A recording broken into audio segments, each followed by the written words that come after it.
The Commentary Booth is a show for media lovers by media lovers just like you.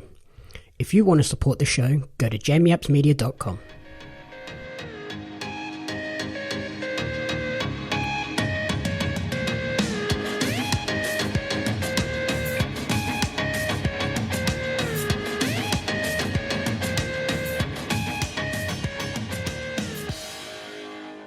Welcome to the Commentary Booth, the ultimate weekly entertainment recap and review show. My name is Jamie Apps, and each week I'll be joined by a rotating cast of co-hosts to run you through the entertainment media we've consumed during the week. Along the way, we'll provide you with insightful commentary and reviews. This week I'm joined by a DJ and music marketing executive at Teg Live, who lists his favourite movie as Donnie Darko and favourite TV show as Seinfeld. Welcome back to the show, Jaxon, now able to drink again, Carr. Thank you for having me. I'm not enjoying drinking again. Did a bit of a number on myself last night watching the FA Cup final. So, yeah, it's all right, though. How are you going? I'm good. Yeah, it sounds like you went pretty hard on that first night back. Yeah, you could say that, especially messaging you at like 4:30 after the FA Cup final saying, hey, can we record a little bit later on? I haven't slept yet, but no, I'm feeling good now, so it's all right. After that FA Cup final, I cannot blame you. It was terrible. Oh, man, like we started well and then just too many injuries and just sums up our season, really. So I'm just happy we still finished fourth. The first sort of 15 minutes, we looked like we were going to walk it in, and then Dave went down, and then it just all fell apart from there. The ref didn't seem to like us at all. Nah, the goalkeeper, the red card, like just a few things, but I guess at the end of the day it's just human error. So can't win them all, but I'm happy we finished fourth, and we've got some good signings for next year, so promising times ahead. 100%. I'm pretty excited about our squad for the next season. Just need to add a couple of top-notch defenders there, and we'll be right up there again. Yeah, and hopefully a new keeper. Not a fan of Kepa at all. I'm not as down on him as everybody thinks. Like, he hasn't had the strongest backline in front of him, which has probably not done him any favours. Yeah, that's very true. I guess also, though, when you're spending £71 million, like a world record for a goalkeeper, you kind of expect more. You can't help but look at like what Liverpool did with Alisson and Van Dijk and just how much they've changed their side. So hopefully Frank and Maria, the transfer guru, can get some good signings in and we can close that gap, because I can't stand another year of Liverpool winning. I'm happy they won one, but that's enough. They're already bad enough. I was at my friend's house last night and he's a massive Liverpool fan. He was just chewing my ear off. And then I was watching with Phil, and obviously he's an Arsenal fan, and yeah, no, it wasn't a good time. Yeah, my Arsenal mates decided to wake up this morning and rub it in. I'm like, you just didn't even watch the game live, so you don't have a leg to stand on. That's what they do. They just pop up when they do well and they go back into hiding. But yeah, they weren't confident enough to get up at 2 o'clock to watch it, but they were happy to talk this morning. Yeah. See, I just did the smart thing and just stayed awake and then drowned my sorrows. So not necessarily the smart thing, but, you know, it's a bit of fun. Yeah, thanks, buddy. I needed that message this morning. Jerks. So what have you been getting up to pre-August beginning and the drinking hitting? Man, I've still just been like doing exercising and stuff, but for a couple of years now, I've tried to get back into reading. I was always like a big reader in school. Like I'd finish a book every week or so. It's kind of just died off over the past couple of years, thanks to, I guess, screens and stuff. So I bought a couple of books last week, or like the last 2 weeks of August, and something I've been wanting to read for a while is High Fidelity, because the movie is one of my favourite movies of all time. I love John Cusack. And then I watched the show recently with Zoe Kravitz, and that was amazing. So I've read the book now, and it's awesome. Like it's I can't get how good it is. Like there's a few little storylines they didn't put in the movie or the TV show that's in the book, and yeah, it's like a really easy read, and it's very much ignited my passion to start reading again, which is good, and I think it's something my mother will be impressed about as well. So yeah, I've really enjoyed the book. What's it about? So High Fidelity is basically it started as a book and then went to the movie and then a TV show. It's all the same premise, and it's a guy, or in the TV show it's a girl. They changed it, going through a breakup, and then he lists his top 5 breakups of all time, and it's like a journey through like his past to help him go through this new breakup. And I guess it's like a dark comedy in a way, dark romantic comedy. And so John Cusack's in the movie, as I mentioned, and yeah, he like runs a record store in Brooklyn, and as we mentioned before, I'm obsessed with New York. Anything set in New York and stuff, I'll watch. So, yeah, and it's just about, I guess, his journey going through this breakup, and then Jack Black's in the movie, and he's awesome in it. And yeah, that giving too much away. Yeah, he goes through a breakup and lists his top 5 breakups, and he realizes how much the breakup he's going through actually is worse than he thinks it is. And yeah, it's just a nice little dark rom-com, I guess, that I've always enjoyed. Yeah, it sounds like there must be a fair bit of depth to it for it to be spun off into a movie and a TV show. Like, you don't normally see that with a book. They pick one or the other. Yeah, and it was interesting because the book was written from a male's perspective and the movie was from a male's perspective. But then when they did the TV show, they did it from a woman's perspective, but her name was still Rob, which is the main guy's character name. And I found it quite nice that Zoe Kravitz was in the TV show, and Zoe Kravitz's mum was actually in the movie. So, like, there was that kind of family connection there as well. So, the book came out in 1995. I think the movie came out 2001. And then, yeah, the TV show was this year. But I don't know if they'll do another season or not. Like, it's the type of TV show when it ends, you're like, oh, yeah, cool, it's over. But if they do another season, it might be like, they're pushing it a bit much. So, we'll wait and see what happens. But it's always had good reviews and stuff. Did that concept of changing it to a woman, like, make it feel fresh again?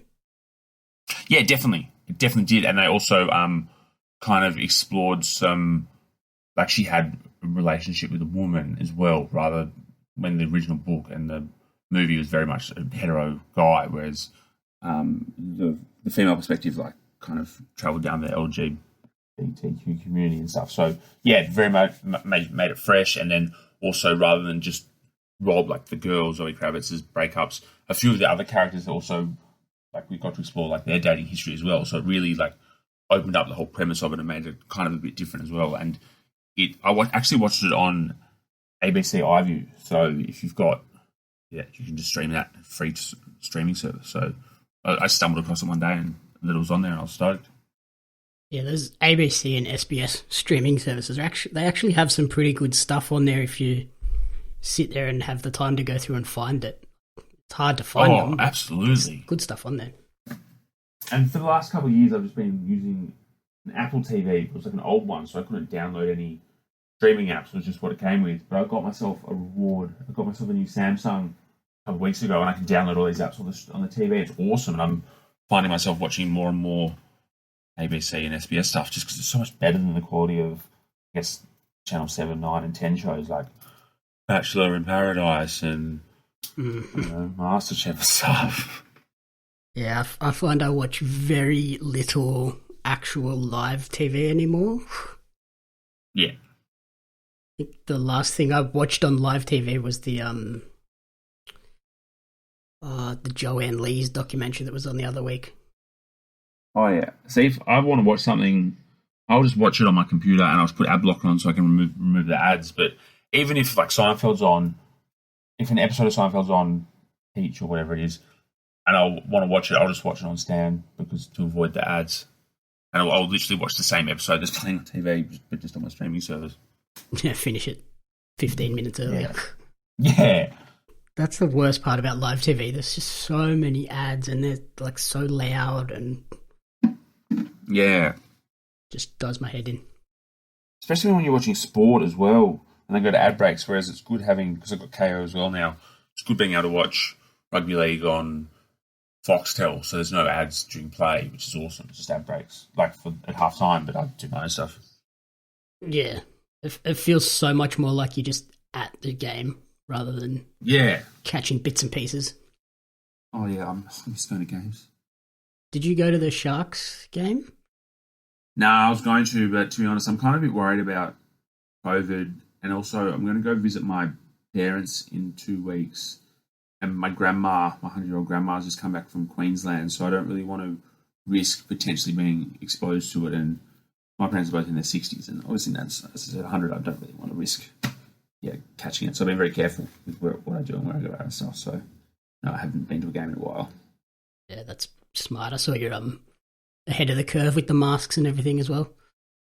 Oh, I bought a mask from a store. I don't like to admit which store because I don't like the store. But it said size one fits all. And I have quite a big head.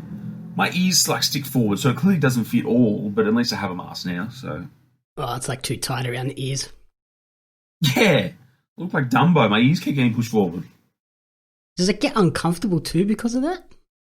Nah, just the worst thing is because I have 4 eyes, if I'm wearing glasses, it just fogs up. So now, like, if I'm walking down the street, I just don't wear my glasses. And I always get this confused. I'm long. I can't read signs. I can see stuff in front of me, so like I don't really need it walking down the street. But if I was to drive, I need my glasses. So okay, that makes sense. But then I get to a pub or a venue and I'll take it off. Yeah, I've been the same. Like I've been on the mask since the start of the year. Basically, I got it for the fires to deal with the smoke. And then it just turned out that 2019 was the year that masks became hot commodities. Yeah, that's right. Oh, I was thinking about that the other day, actually. Yeah, it's wild. Like, we turn the year and we're like, oh, yeah, new year, new decade and stuff. Bushfires, and then it just mask. So, do you wear it when you play darts as well, or? Yep, anytime I leave the house, basically. Oh, it gets annoying when you've got to do it.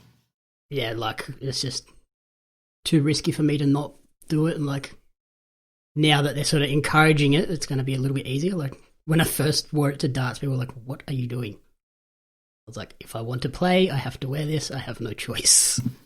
Yeah, of course. And also, you're being healthy, like, you're being health conscious. Like, more and more. Like, they have to wear it now in Victoria, so I think we should do it up here as well. Everywhere, really.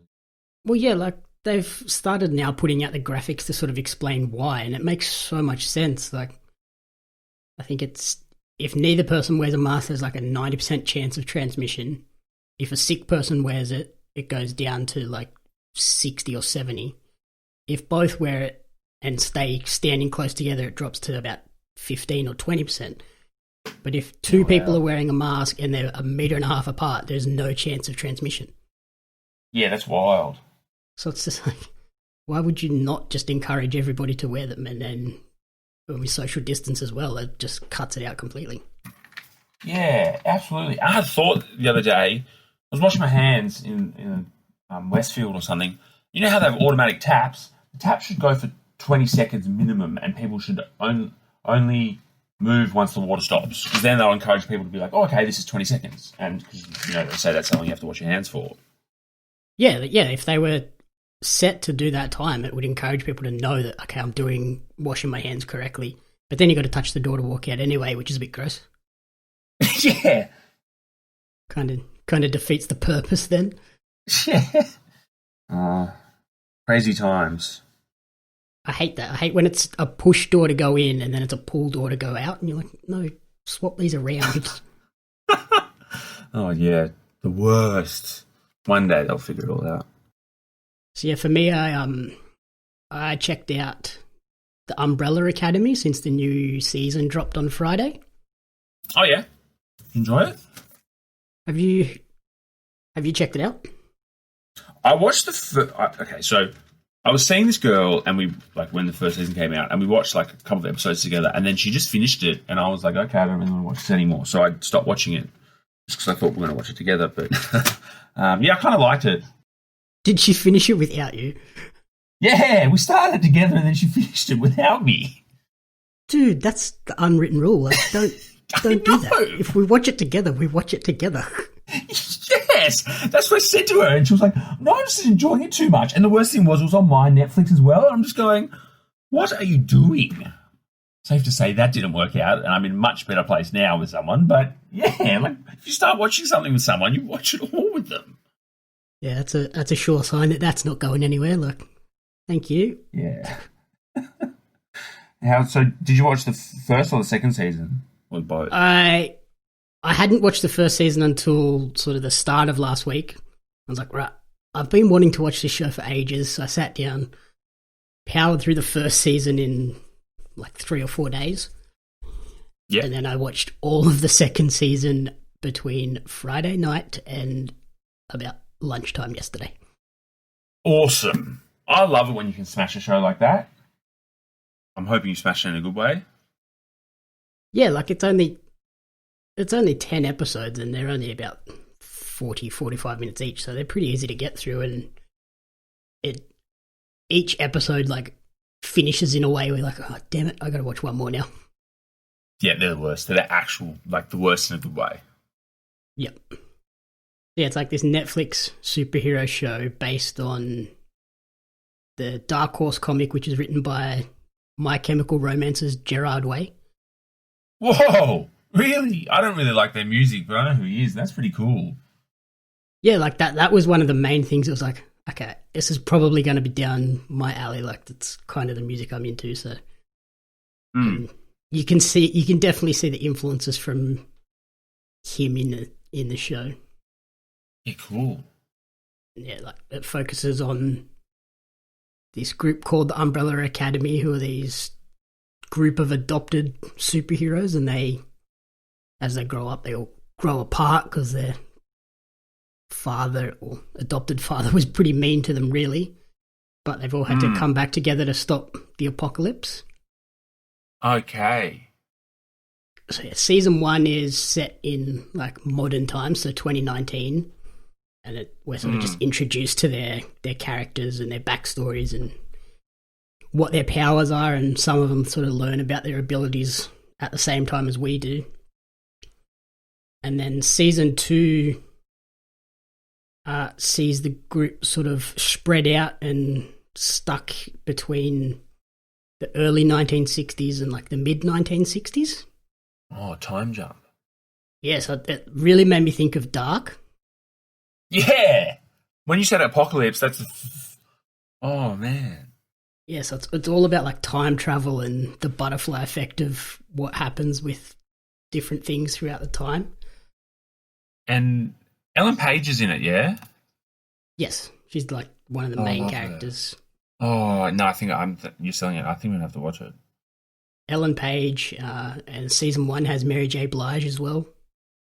Oh, the Queen. And yeah, like season 2, they all eventually come back together in like the days leading up to JFK's assassination. Oh, so there's like they all think like they need to prevent that in order to stop a nuclear war. Oh, wow. Okay. That sounds cool. It's cool in the way that it's got references and elements that you obviously know from history, but then it just takes this crazy, quirky, supernatural spin. Yeah, wow. So it's like Dark, it's comics. Why superheroes? Why haven't I watched this show? I know why, out of spite, but I'm gonna get into it. I just finished Peaky Blinders. I need a new show. That's it. Tonight, I'm gonna get back into it. I've just started Peaky Blinders as well. Oh man, my parents started as well, and they were like, my stepfather called me and he goes, "Oh, I have a problem with you." I go, "Oh God, what have I done now?" He's like, "We started watching Peaky Blinders, and the next minute it's 1 o'clock in the morning. We finished 5 episodes, and I've got stuff to do tomorrow." So that's your fault. Yeah. Oh, that's funny. How are you finding it? I found it slow to begin with, but I think once I got through maybe 2 or 3 episodes, I was in. Yeah, it's a bit like that. But yeah, I've literally just started season 2. Like I'm 10 minutes into episode 1, so I haven't got a lot to say about it. But how good's Sam Neill? Really good. I think he nails that Northern Irish accent. I think he's so good in it. Big fan of his, and Tom Hardy was amazing in it as well. Yeah, I would not have picked Sam Neill as Australian if I didn't know. Yeah, no, not at all. Like, absolutely spot on. Actually, considering I've been to Ireland, I probably can't say it's spot on, but from things I've heard, I think he nails it, personally. I hope any Irish people listening to this agrees with us. Yeah, so back to like Dark and not Dark, Umbrella Academy. It has obviously caught on with a lot of people. Like The first season had Netflix said they had 45 million households watch the season during its first month. Oh, wow. Which made it the third most popular series of 2019. Wow. And I think sort of the soundtrack helps that too. What's the soundtrack like? Because it has lots of like pop rock songs, like things that you definitely recognize, they come in when there's like something actiony or like a crazy fight scene happening. So they like really up the ante there, where you hear that song, you're like, okay, I'm definitely paying attention right now. Okay, yeah. Do you think that's the influence of, sorry, I forgot his name, but the My Chemical Romance guy? Is he like a producer in it as well, or? I'd say he's definitely sort of helped get the ball rolling in terms of who they need to speak to get licenses for that music and stuff. Yeah, awesome. Yeah, if you're going to watch it, prepare for a massive cliffhanger at the end of season 2, though. Like, I finished it yesterday and I was like, God damn it, where's season 3? And it only would, so you'd have to wait like probably an above average time for the next season with everything going on in the world now as well. So, Oh man. It's going to be a while, I think. Damn, okay. I'm sold. I'm going to watch it. Yeah, I think it's definitely something you'll enjoy. Seems like a very big theme at the moment of dark, like the television show, like dark comedies and dark movies and stuff that I've been into, because I watched a really weird movie the other day. Yep. It came out in 2018 and it's called Sorry to Bother You. Yep, yeah, I've seen that is it on Netflix? Yeah, it just came up on Netflix and I was like, I really like one of the actors that was in it, and I was like, okay, I'll watch this. And it's about basically a telemarketer who gets a job and then he just keeps going up the food chain and stuff, and it's like this dark comedy and it just keeps going and going, and towards the end you're like, how did we get here from here? And then it's over, and then it kind of made me, I didn't realise if I liked it or not for a couple of days later, and I sat down and think about it and I was like, yeah, no, it's a very good movie. It's very weird, it's very odd, but yeah, I think it won or was nominated for some awards and stuff, and it's got the Keith Stanfield in it, who's this actor who I really like. So, and Terry Crews has a cameo as well. It's very black. It was like a black comedy, and I think it was directed by a person of color, and it had very strong cast. So weird movie. I don't know why I watched it, but I really enjoyed it. Yeah, I think I've heard of it before, and it's something that I've been like, I should check that out someday. So now that it's on Netflix, I'll probably have to give it a look. Yeah, and then when he's doing the telemarketer, he puts on like a white voice and like a white person's voice, and the white person's voice is one of the actors from Arrested Development that I really like. I can't remember his name, but I can see him in my head. He's the bald guy, and straight away I picked that. And yeah, it's just a good show. It's like a good movie. I guess it talks about, it has some themes of like capitalism and greed, and it was set in Oakland in America. So if you've got a spare hour and a half, I'd recommend watching it. It had a really small budget, only like $3.2 million, and made like $19 million at the box office. So it was quite successful. I was going to say, it definitely would have made its money back then. Yeah, and great music as well. It had like some good little movie. Yeah, telemarketing is not something you would typically think, let's make a movie about. As someone whose first job out of school was a telemarketer, I would have to agree with that. I used to sell Proactive when I was younger. I also got a job at Dano's Direct, and we used to sell things like the Mr. T Flavor Wave oven and whatnot. So it wasn't making telemarketing glamorous like Workaholics. It was just talking about telemarketers being like slaves and stuff. But it was, weird thing to make a movie about, but it works. Did anything you sell come with a complimentary set of steak knives? Yep. What, they did? Yes. Yeah. That's awesome. Oh man, then we had to if people showed interest, and then because the ads would go on like Channel 9 breakfast shows and stuff in the morning. Then throughout the day, we just have to call people and try to like sell them stuff. And we just make people I work with. We just make bets on like the most random stuff that we could sell people and try to keep ourselves entertained. But it was not a very glamorous job. But it helped me realise that I wanted to get into marketing and not do that type of marketing. And here I am today. So yeah, interesting jobs to have. Speaking of interesting jobs, I checked out the Greatness Code on Apple TV Plus. Okay. And it's a series of 7 sort of short documentaries that are about 5, just under 10 minutes each. And they follow different athletes as they break down like specific pivotal moments in their careers. Okay. And it does it in a way that's like, it's not like your typical documentary. It's not just a sit-down interview interspliced with like highlights of whatever the moment is. That's like, it's got this really flashy like animation and graphics layered over the top of the highlights and stuff. Okay.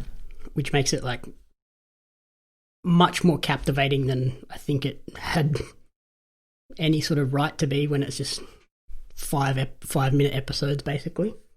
Yeah, okay. But the athletes that they got is all down to obviously Apple TV's money. They got the 7 athletes are LeBron James, Tom Brady, yep. Alex Morgan from the US women's soccer team, yep. Kelly Slater, Shaun White, Usain Bolt, and the American swimmer Katie Ledecky. I love Usain Bolt. I think Tom Brady is an amazing athlete. LeBron James, awesome. Alex Morgan, I'm going to have to watch this. That sounds awesome. Less Apple's money. Yeah, and yeah, like 7 10-minute episodes, like knock it out in an hour and it's done. Who was your favourite? LeBron and Brady's were probably the coolest. Yeah. And it's funny because like when you think of like people's most pivotal moments, you think of like their first championship or playoff games and things like that. But LeBron's is about the 2012 playoffs versus Boston, and he talks about a shot that's taken over the top of him that like just broke his heart. And then the next game he says he went into Boston knowing that it's a city that really isn't favourable to African Americans. Oh yeah, they're horrible there. Because he just felt heartbroken by that previous game. He says he walked in there and just felt nothing. Like it was the first time he'd ever played a game where he just felt nothing. Oh wow. And then that's the game where he dropped like 50 points, 15 rebounds, just went off. Oh, beast mode. Yeah. And then Brady's is a similar story where it's like he's won 7 championships. You think that's going to be what he's talking about, and it's not. He's talking about some random game against Buffalo that they won 56-10. Okay. It's cool in the way that it's like, it's them just talking about a moment in their career that just everything clicked, everything went perfect. They felt like there was nobody that could beat them. Yeah. They also get into sort of like Kelly Slater especially talks about how he was on the verge of like quitting, and as he went into surf he just broke down and like started crying. And it's cool in the way that it does that. It's not just a happy, this is how my career went, this was the perfect moment. Like it actually talks about their emotions. So it seems like it's the type of show that, it kind of like catches you off guard. Like you expect each episode to be about certain things, but I guess the athletes get to explore more of moments or performances that mean something to them that people might not know about or usually associate with them. So sounds pretty cool. Alex Morgan speaks about like the first game where she got picked in the starting lineup for the US. Shaun White talks about his Olympic qualifying run where like they get 3 runs and the first 2 were just disasters. Then he's like the third one just he couldn't miss. Like everything went perfectly.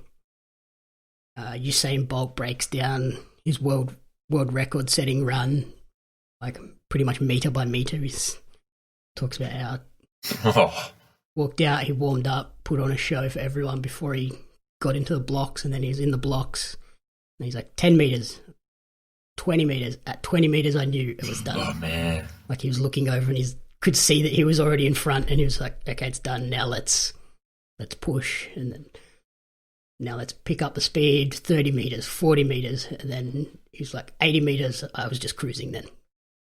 Man. Damn, that sounds really inspiring. And then, yeah, he spoke about like retirement as well, where he was just like, I retired at the top because there was nothing else that I wanted to do. Like, I'd won Olympic golds, I'd broke the world record, won world championships. What else was I going to do? It's just time to go. Just wants to party now. And then he tried to play soccer. Central Coast. That didn't go so well for him. It absolutely didn't. I remember that he was in Sydney for a few weeks. Actually, he's always in Sydney. And he literally, because he's one of my favourite athletes, he'd literally go to venues that I DJ'd at. But he'd either go the week before or after I played there. And every time I saw him out, I was like, he'd go to like World Bar or like Greenwood and stuff. And I was like, I was playing last week. Why can't I be there when he's there? Come to the show I'm at. Yeah. Be my MC. Not happy. But yeah, this documentary is like cool in that it does that graphic visual effects thing, but I would have loved to see them be a bit longer. Like some of the episodes, like they're just getting started and then it's over. And you're like, oh damn, I would have. Yeah. Like Tom Brady, I could have sat and listened to him break down games like moment by moment for ages. But and he full could do that as well. He's got such an amazing brain. Yeah, well, when he's breaking down this Buffalo game, he's literally like, we did this play, then this play, then this play, like just breaking it down play by play, basically. It's like, what? How do you remember? Like, yeah, you obviously think that is the perfect game that nobody else even pays any attention to, but why do you remember every single play of that game? Yeah, he's a bit of a freak in a good way. Apparently they're doing like a longer form series with him as well, so like similar to The Last Dance. Yeah, I noticed that. Like when I was at my parents' house and I was watching a lot of ESPN because there's no sport on, I had a lot of coverage about Tom Brady. I never really liked him. I respect what he did, but I never really liked him until he left the Patriots. And then I just saw he was doing stuff with like other former players, and just there was a lot of coverage of him. And I just realized I really like him just seems like a genuine bloke who's just the top of his sport. So yeah, hopefully there's like a Last Dance thing like with him. I know with Kobe in Peace they had cameras around for his final season, so there'll be something about that as well, which would be good. Yeah, it's always cool to see that behind the scenes glimpse of people that are at the top of the game. Yeah, big time. So that's on Apple TV Plus, whatever it's called. Yeah, Apple TV Plus, which I got thanks to buying a new iPad this year, so I've got 12 months of that to get through.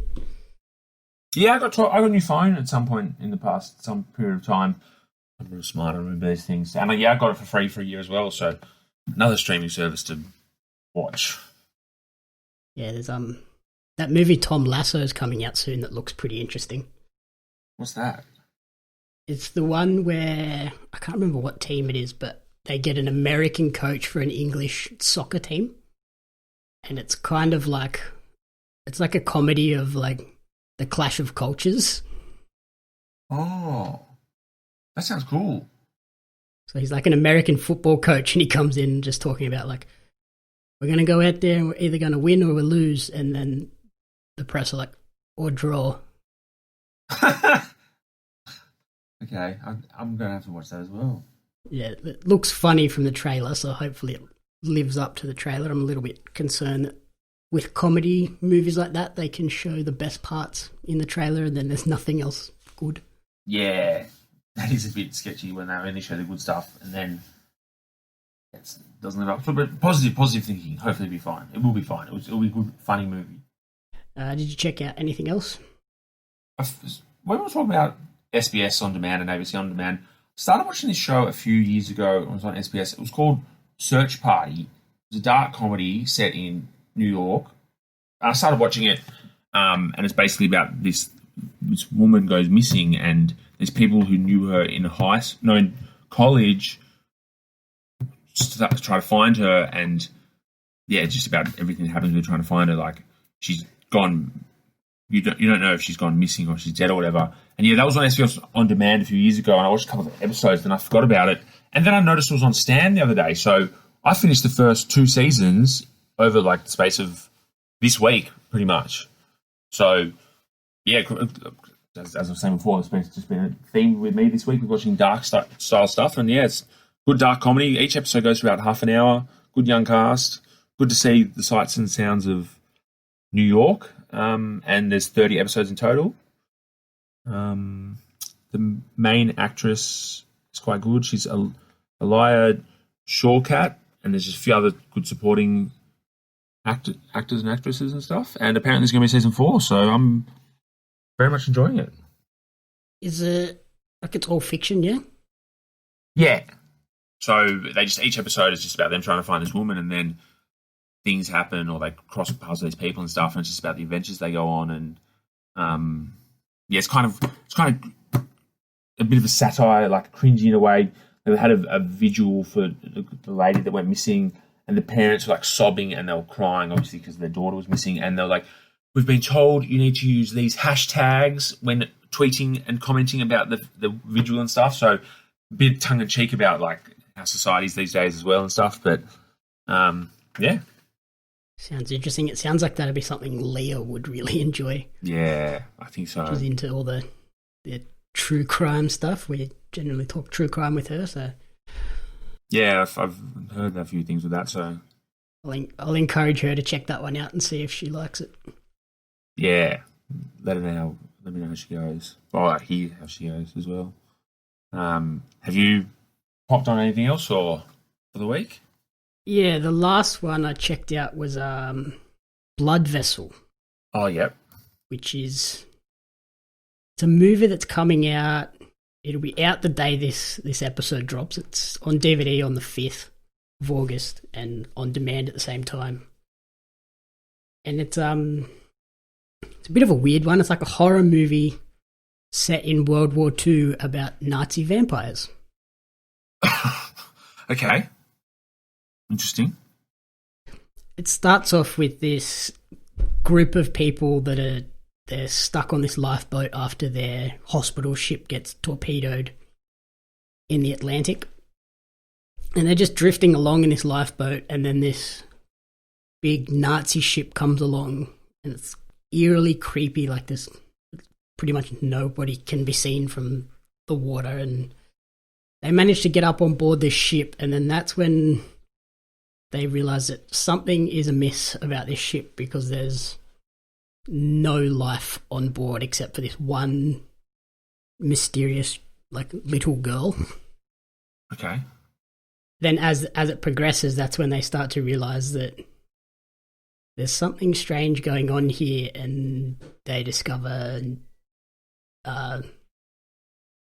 vampires, and then obviously because there's vampires on board, they've turned Nazis into Nazi vampires, and then chaos ensues from there.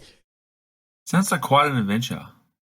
It was definitely an interesting one, and I liked the fact that the survivors, because it's obviously World War II and you had all the Allies coming together, you have like this really, really weird mix of like characters and cultures. You have the Aussie Anzac dude, you have an American from New York, you have an English lady, you have this,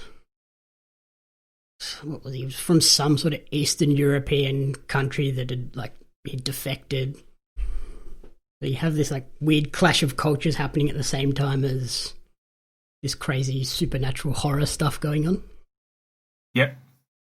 And yeah, it was a fun, like, cheesy horror movie that has some pretty gruesome practical effects. Yeah, nice. Doesn't sound too intense, but it's still a good watch, considering the premise of what it is. Yeah, fun watch. Couple of like jump scare, tense moments, but My only criticism was it could have been a bit tighter and punchier. Like the first half an hour is a bit slow, like as they sort of set the premise and set where it's set, like on the boat, how it's all happening. And then when it gets to the action main part at the end, it feels a bit rushed. So just could have been paced out a little bit better, but otherwise it was pretty fun hour and a half. Yeah, awesome. And that comes out the 5th, did you say? Yeah, so it's available on DVD and on demand this Wednesday, which is obviously the day we release the episode. So yeah, awesome. Perfect timing. Yeah, cool.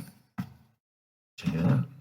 Anything on the horizon that you've caught your eye for the following week or so?